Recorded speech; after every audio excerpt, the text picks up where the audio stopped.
All right, guys, I got to show you something because this is exactly what I've been working for the last like 3 years in this place. With, first starting off with reducing the amount of juniper trees that I had in key areas so I could focus on pine trees, and also help to restore groundwater or recharge groundwater because those juniper trees take up a lot of water.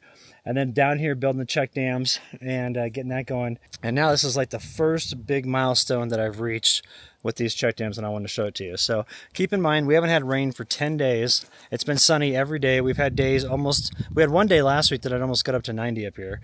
And look at this. We still have moisture in this ground,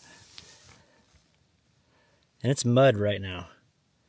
So there's enough moisture in here to where it's still muddy, and this is showing the evolution of these check dams and what they do for these areas, for these riparian areas. And so what happens is, you build a check dam, obviously. It starts to back up the sediment and back up water. The water starts to soak into the ground. As more sediment comes in, it brings in seeds of native plants, and that's what I've got right here. You see these tall grasses growing, these shoots that are growing up. That's all new. And this is all new growth that has just sprouted up over the last storm. And so what will happen is more and more of that tall grass will grow in here, and then other plants will come in that are, a little bit bigger, but this will provide shade for this whole area around here. And then when water is coming through here and water is holding, there will be aquatic insects, stuff like that will develop in here, and then birds can come in and eat them. And so it's a whole ecosystem that's evolving at the moment. And the last step of that ecosystem is when you get a lot of trees that start to come around this area and provide full-time shade on it. Because once you get the shade on the area and you get the water in it and all that stuff, the ground really does magic in recharging the groundwater, and you could potentially restore aquifers in the area, which could provide a spring on your property, which would be insane. So that's kind of the whole goal with this. But, more than just this, I've been talking to my neighbors, and we're starting to put together a plan to where we can really make an impact in our immediate area here. So I want to show you some drone footage that I'm going to take here in a second, and we'll talk about what that plan is and how we hope to bring like live water back to this area full time. Hey, what's up everybody? Welcome back to another video. Thanks for tuning in. Today I want to talk about the improvements that have been realized from my land from all the efforts that I've made in building these half-moon swales and the check dams down in the lower meadow. And we've got these storms that keep rolling through northern Arizona at this time of year, so it's a really great time to show these check dams in action, and then also the swales. And then I also built a Zuni bowl, which I'll show you that here in a little bit.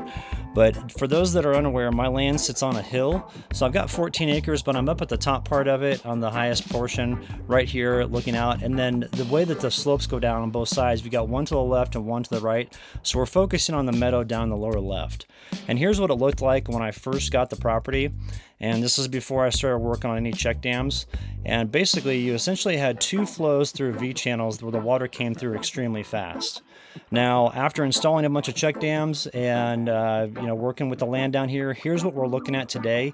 My whole goal with installing these check dams initially was to slow down the water, spread it out, and make it to where I could have it flow into different sections of this land, and then build check dams in those new sections where the water flowing in, and just basically soak the entire meadow and have it to where the water doesn't escape my land in a really rapid fashion like it was before with those V channels. So looking overhead here, you can see how in the lower section there, that was one of the main channels that came through here. But now I've got it up at the top to where a portion of the water is now going into a new section of the land. It diverts and goes into two more channels. So that's great. Now here's all the check dams in this particular section. Really pleased with how they've worked so far. So if we back up here, I just showed you those check dams. If we back up here, I'll show you the check dams that are on the right section as well. And this is nice because I've been able to create two areas where the water flows through instead of just one. And then up at the top portion there, that's that check dam, that really big one. That's probably about 60 feet long, I would say, just to give you a context. So this is what it looked like before, and really pleased with the results now. Then going past that area, this is kind of a section where I haven't spent a whole lot of time as of yet. It flows through here. That's a really rocky section, and it's kind of like its own little, it looks like a creek. That doesn't just look like a wash. It looks like a full legit creek with the way there's like stair step waterfalls and all those things. And there's a little section down here where I made to camp in the trees. Now if we go past this here, I have installed two more check dams along with the really big one here at the bottom. And I think that if I was able to install more of these through my land and make this water back up like this to where it actually pools in these sections and then drains out slowly, that we could get a constant flow going through this place. Here's a terrain map showing my place and a couple of my neighbors' places. And the red lines are all the seasonal washes and seasonal creeks that come through the area. The yellow star is where my camper is located, and the green box is what I've been showing you of what I've been improving on my land up to this point. All of my neighbors are interested in doing check dams, so we're going to put together a program to go through and just basically do like probably 300 or 400 check dams through this area. So it's going to be a long project, probably decades long, and it's going to be interesting to see the results of that. Now on my land, I wanted to let you know that there's an area to the north which I've never even highlighted before, and that's this section right here. And showing some aerial footage from my drone, this is a nice creek that comes through. It's a seasonal creek. It runs a lot in the wintertime. There's a lot of times in the winter it'll run full time. There's always like a trickle coming through. In the summertime, it's just if the rains come. So if the rains come, it'll run for a couple days and then it'll stop.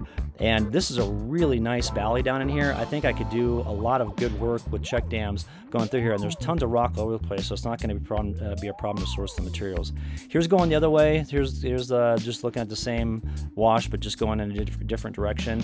And so, if we connect all of these washes together and have check dams working in unison among all of the ones that drain into this kind of depression area in these mountains, I really feel like we can make a huge impact in restoring these riparian areas and possibly even getting some springs going.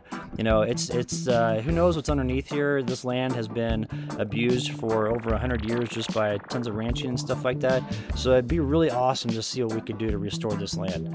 So I'll keep you all posted on our progress with that. Let's get to the video. All right, we got a storm coming. It's supposed to be here on Thursday. Right now it's Tuesday. 80% chance of rain on Thursday during the day, 60% at night. Friday, same thing, and then Saturday, the same thing. So we're going to be having some good moisture coming through here.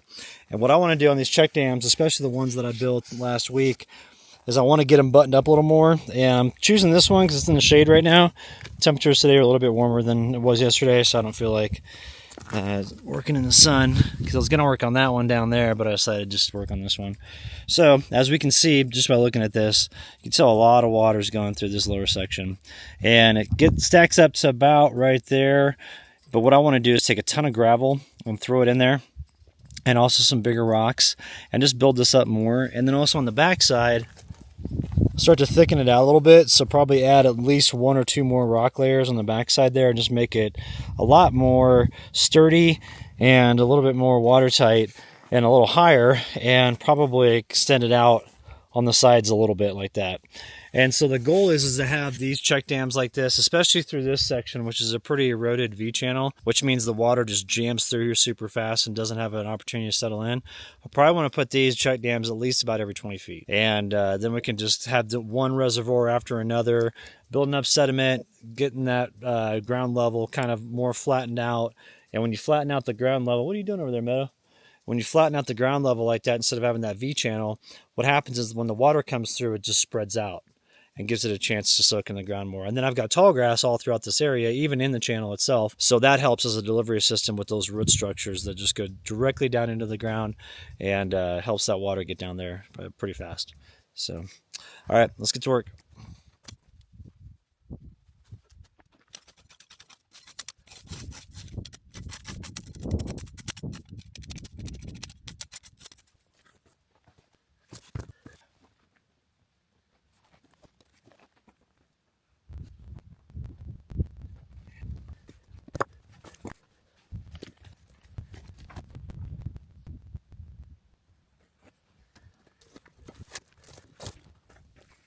Here's the finished product.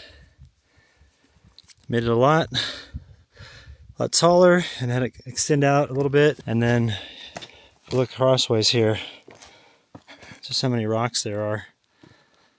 There's quite a few rocks, big ones too, so that way it holds a lot of weight. And then the biggest thing is I use this little hand shovel thing. It's like a little mini utility tool. I use it for camping. It's great for digging cat holes. I thought, well, heck, why don't I just come down here? I've got all this sediment that has gravel and bigger rocks and smaller rocks and also dirt in it. Just take it and pile it up all against there.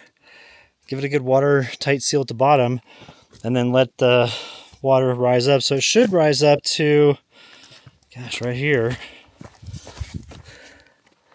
which would take the water back to probably about Right about right here where I'm building the next dam. I'm building the next one right here. I just put in one rock, so we're going to do this one next right here. Here's one of the rock check dams that I built last week. It's probably about 3 feet tall, I would say. And there's another one that's up there. I built some more over in the other wash, which I showed you guys on that drone footage. But this, I wanted to show you that this is all from one tree, just one juniper that I cut down. It fills all this up here, and then I've got a bunch more of it over there that I've got to process and limb up and then put down in here. So trying to use the biomass and the trimmings along with the check dams to really speed things up down here, because this channel, I mean, gosh, it's like 4 feet deep, and the erosion of it, just with the water when it goes through here, it goes through so fast. So we're going to slow all this down and create this as like a big reservoir area through here, and probably create some more check dams too. Do one maybe over in that area, and definitely do one like right here.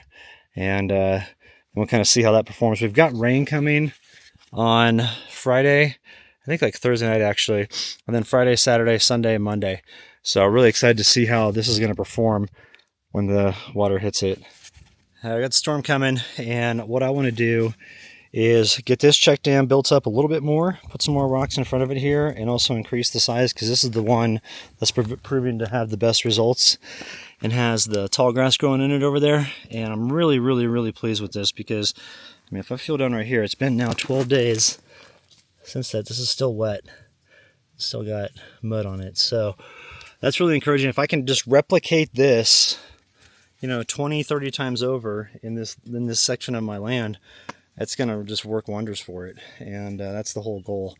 But, you know, this one here, it's just, it's kind of met its maximum effectiveness, if you will. And so just need to add some more rocks to it and get it more solidified. I'd like to get it up to probably maybe about over here, so that would be a rise of, in some places, like a foot. And we got plenty of rocks right over in that section to do it, so I'm real pleased with the raw materials I have on this land. Another thing we're going to do is all the tree sections that I've put in here, we're going to limb them up and lay them flat, and that way it's just going to create more of like a beaver effect, with a lot of timber being down here, slowing down more water, creating more areas where there's sediment build up, and just continue to get this land to build up. But, you know, one of the things I'm really impressed with is, look at this here. Look at the different species of plants that we have already growing down here. We've got this, which I don't know what it is. And then we've got these right here. And then we've got just, you know, your typical tall grass right over here. I mean, it's really filling in. And that's what happens with these ecosystems, is once you start putting in the sediment and bringing in more water, as the sediment comes down, you know, there's seeds in the soil, and those seeds get deposited down here, and then they start growing, and it's like off to the races. You know, it starts to create its own microclimates down here, and that's exactly what I want. Really pleased to see this, because it took a lot of work to get to this point.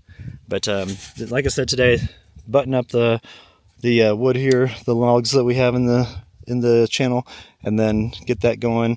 And then I think what we're going to do is, we've got some more trees that are in the upper section of the meadow here that they're junipers. They're like the western junipers, which are the invasive species, and it looks like they're not that healthy. So what I'm going to do is I'm going to cut them down, and each branch I'm going to use, because they're curved, I'm going to use those as like mini check dams, and just lay them out in that meadow area where a bunch of water has been diverted, and see what that does to this next storm, because we're supposed to get anywhere from 2 to 6 inches is what they're saying for rain, which is a massive amount of moisture.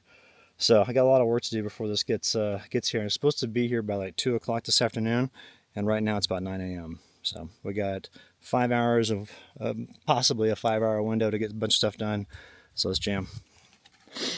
All right, guys, we've got about 2 hours of work done here, and I want to show you what I did. Jammed through this tree right here and started to limb off a bunch of the branches. There's a lot over there that's dead, which I can use for my hot tub, and there's a lot more in here I can limb that's dead. But I'm opening up all these baby pine trees that you see here. So you see, if we're looking through here, I mean, there's just tons of them. And eventually I'll get this to where it's really limbed back a lot, and I'll just provide a little bit of intermittent shade. We'll let these grow up a little bit, and then eventually we'll harvest that for firewood. And that trunk is really huge. I might be able to make some furniture out of that or something. Didn't get a chance to limb this tree because we ran out of battery, but I wanted to come over here and show you a couple things we're doing. What you got there, Punk? Hey, let's get back here. Don't you step on this. Let's get this out of the way. That's nasty. Get that over here. I want that getting in your paws, Pumpkin. Let's started on a little tiny check dam here because this is where I'm harvesting the rocks from for the other check dam. So we're going to finish this one up here shortly, but I want to go up and grab some lunch. Before we do that, I'll show you this one here. Added quite a bit more rock to it, especially on the backside. So raised it up probably about 6 inches with that additional rock layer on top, and then stretched it out on both sides. It was just going to this rock right here. Now we've got it up a little bit more over there, and then same on that side. And then on the front, didn't do a whole lot, just put a few rocks on the front side. But this should hold a lot more back because we got about 6 inches more of height on the top there. And then this afternoon, once I get the battery charged back up for the chainsaw, we're going to come down, limb up all these branches, and just put them in here crosswise like that, and just spread it all the way out, and that way it just slows down the water that much more and gets it to soak in the ground. And look at this, I mean, this is still sopping wet right here. So it's been 2 weeks now since the last rain, and full sun the whole time, and hot temps, and we've still got moist ground here. So if we can replicate this, like I was saying before, if we can replicate this like 20 to 30 times across my property, just on this section. This doesn't even include any of the northern wash that I haven't even touched yet. I've only put one check dam over there, and there's room for like, I mean, you could probably do 200 over there because it just goes on for so long and meanders through this little valley. But, you know, over time, as this water continues to soak in and just the more and more groundwater gets recharged, I mean, who knows what's going to happen. It's already really showing huge dividends with all the new growth and the new species of you know, plant life that's going in here. We got a little bit of sun still, and I'm going to take advantage of that solar to dry some laundry. So we're getting some laundry done right now, and I use this little off-grid laundry machine. It works great. I mean, it's you see how nasty my like towels and everything are there, but it works really good though, and I've been real pleased with it. You can do sheets, you can do bigger items like this. I do this wool little mat that Meadow sleeps on when we're out in the back country because the ground's always cold. And then it'll do sheets like in here. It'll do stuff like I've done these no problem. It's a big fleece sheet. Same with, or this is a fleece one right here. I think this one's actually wool. And then it even does comforters like this, kind of more lightweight ones like that. And real pleased. And then I've got a clothesline in the back here that I put everything up on.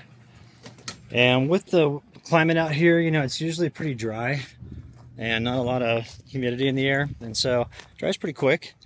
And then I've got two lines right here, just these two. I've got this one that goes this way and that one over there. So you can put up about 2 loads of laundry at one time on the line, and then they're dry within 30 minutes. You can get the other stuff in there and get it all lined up. So we're going to get some laundry done here. I want to get all my bedding done and most of my clothes done. Get that hung up, and then we'll go to work on a few more check dams. Then the storm should be here soon. The clouds are starting to build here. You can see in the sky, starting to get some stuff forming. I know other areas, I think earlier today, like Las Vegas, got hit pretty good and all that stuff. So it's coming. It's just going to be here later in the afternoon. I think they said around 2 or 3. So we got a couple hours. I try to make it a point to not waste any water here at my place. And therefore, when I'm doing laundry, I want to capture all of this water that's running out of it when I do the rinse cycles and the wash cycles, because I use all natural detergent. And so I built these channels a while back, and what they do is they drain into 2 separate swales, one of which has natural tall grass in it, and the other half moon swale has a plant called globe mallow, which is a native plant as well. And what I like about this, if you look on the right hand side, that's the downhill slope. You can see how this is sub-irrigating the tall grass there. And then just capturing all this water, like I said, it soaks into these half moon swales. I'm really glad I decided to build these because the areas around it are getting really lush, proving that the groundwater is getting recharged. I got my laundry done here, but we got the storm coming in. It's starting to build pretty good, so I'm hoping this last bit of sun that's creeping through the clouds here is going to be enough to get our laundry all done. And all the water has come into this reservoir and then this one over here, these 2 half moon swales. This is the one I like the best. This one has all the native tall grass in it. I left that in there when I built it. I didn't pull those out. And then that's new stuff that's forming over there. And all this stuff is real healthy. And then you see how when the water comes down this way, this is the downhill slope right here. And as the water splits in these forks, it's sub-irrigating these big old patches of tall grass. So they've gotten a lot bigger since I've been doing laundry like this and capturing all the water here. But I'm real pleased with it. It's working out great. And this little laundry machine is awesome. It's only like $300. So I've got this link in the video description below if you guys are interested in picking one up. And they're lightweight. It's only 40 pounds, so you can pick them up and carry them around. All right, Meadow, what should we do next? Clean out the hot tub? Let's get that going. We'll see how far we can get before this starts to settle in. Hot tub is getting up to temp. Had the stove or the fire going now for quite a while. And switched out the water so it's nice and clean in there. Ready for the storm coming in. It's really barreling in. We've had a few cells come through, but it's not been anything like super crazy. But it does look like the majority of the storm is starting to get here now, because the entire horizon is like, you know, a storm front. Whereas before, it was just kind of over in that area. But now it's all the way around. What are you thinking there, Meadow? And it's even behind us over here. So check this out. Damn, Meadow. So we got all that coming up here. So those two will link up, and when that happens, it's going to unleash on here like crazy.